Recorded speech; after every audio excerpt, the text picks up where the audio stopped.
The House Episode 3. Emeka's wife took her children and left the house that night.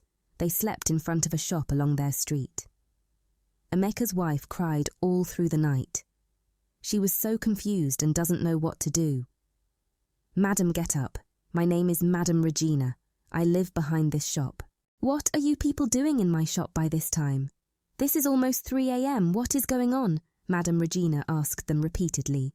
"We just moved into this house down there, but something is not right about the house, so me and my kids are running for our lives." Emeka's wife started sobbing again as she was narrating their ordeal to Madam Regina. "Why did you move into a house without asking people around about the house? You bought it because it was cheap, right?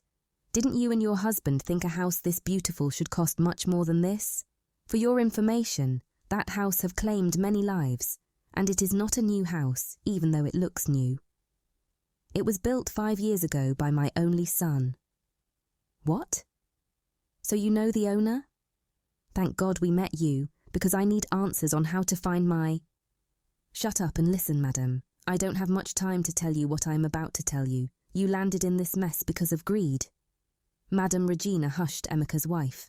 5 years ago, my only son Fred, who was living in Ghana, sold all he had to build that house so that he could live close to me since I was sick.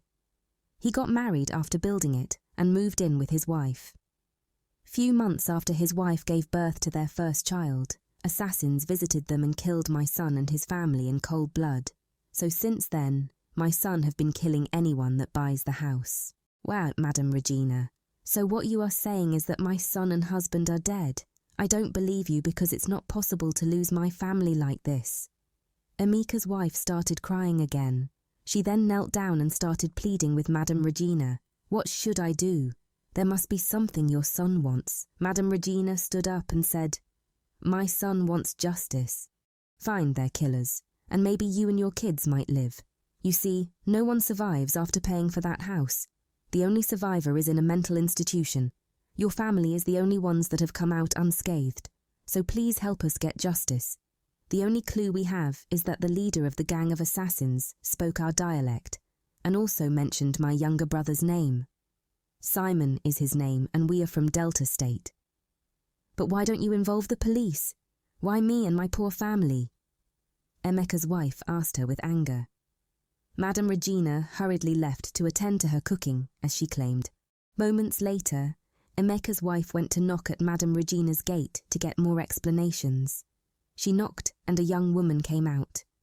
She then asked the woman to please tell Madam Regina that someone is here to see her.